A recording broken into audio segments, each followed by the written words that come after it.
All right, good morning. Crap, I broke my microphone this morning trying to set up the tripod, once you know it. But, just coming with your daily message. I just rocked 10 miles, 8 miles, 8 and some change with my friend Sarah. And then I rounded out another mile and a half. Today's pace was a lot slower. Let's see. I think I was at about an 8:40 pace today, 10.3 miles, 8:41. And legs were feeling a little bit heavy today. We had gone to the Joe Coy comedy show last night, which was fantastic, by the way. I highly recommend it. Dude's absolutely hilarious. But the show started way past my bedtime. 8 o'clock was what time the show was supposed to start. And, Joe Coy is Filipino, and I'd say a good number of his fans are Filipino. Although it's broadened. I mean, he essentially sold out Golden One Arena here in Sacramento. So, but Filipinos are generally late to things. It's a pretty well-known cultural habit, apparently.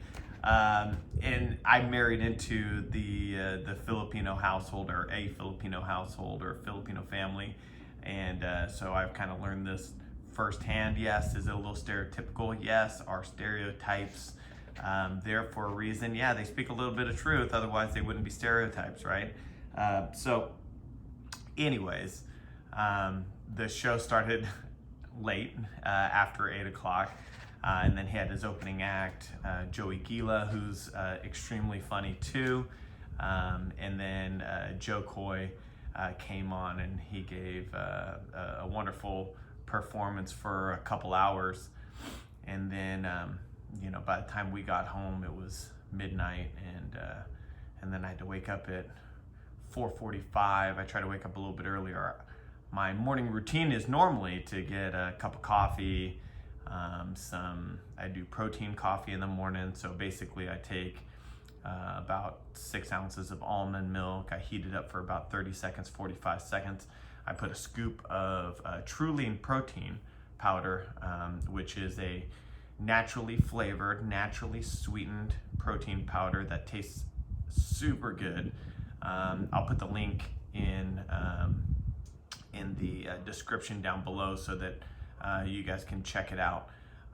It is the best naturally flavored, naturally sweetened. I don't like doing sucralose or aspartame. I don't like that kind of stuff in my supplements, and so I steer clear. And so I'm willing to pay a little extra for something that's a higher quality. It's 100% isolate, grass-fed, whey protein, and so anyways. I do a scoop of that. I do half a scoop of collagen, and then I shake it up, and then I add it to my morning coffee.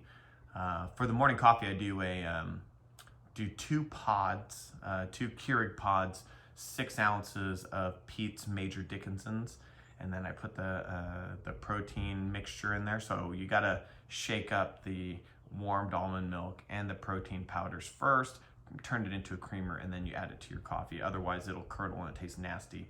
And then it is so good. It's something that we've been doing, Liz and I, for years in our coffee.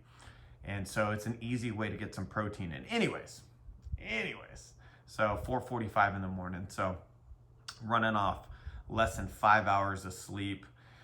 Legs were feeling pretty heavy this morning, and Sarah's been rehabbing off of an injury, and so I decided, we decided that we would go at a little slower pace this morning, which worked out really well for both of us. It's beautiful, as you can kind of see behind me. Blue skies, the sun's out. It was an extremely beautiful run this morning, but my message today, you guys, is to give yourself grace. So I talked about how my run was a little slower. I mean, it's 40 seconds per mile slower than what my normal goal would be for a long run. But, you know, I know that it's easy to be very type A and want to hit your paces every single day, and, you know, the right times, and, you know, you can, the feeling of being a failure if you don't hit those paces can creep into your mind, or the fear that you are not going to be able to meet your goal pace for your next race. And I'm here to remind you that that's not true.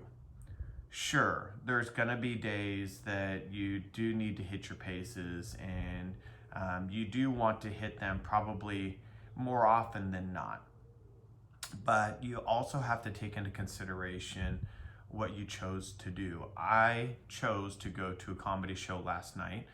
I chose to go out and have some fun with friends, and I chose to have a late night and not as much sleep. My body didn't get to recover. I've ran my last couple runs the last few days on the harder end of the spectrum, and so today I decided to back off a little bit, and that is 100% okay. You just have to be willing to give yourself that grace, you guys. It's not 100% imperative for you to hit your goals every single day. It's not going to be the end of the world. Don't allow that to be the reason that you give up training too. And I see that too often, is that clients are not getting to the goals that they want to get in the time frame that they have set for themselves, or they feel a little bit weaker, aren't able to lift as heavy, and that starts to weigh on your mind, and it makes you feel like a failure.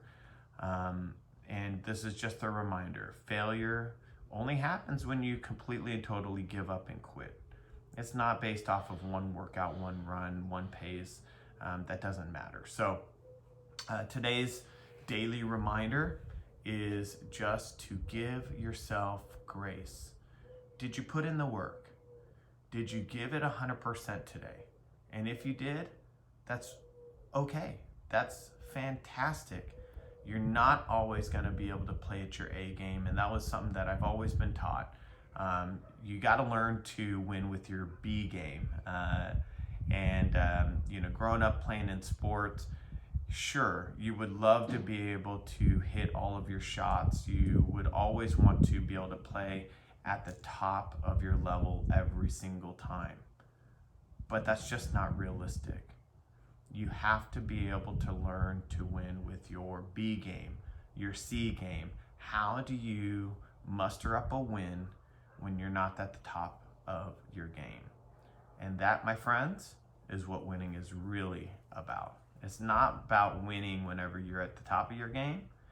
It's about winning even when you're not playing at your absolute best. All right, have yourselves a wonderful Sunday. Hope you guys have a blessed day, and it's a beautiful one. I hope it's a beautiful one on your end. All right, I'll talk to you later.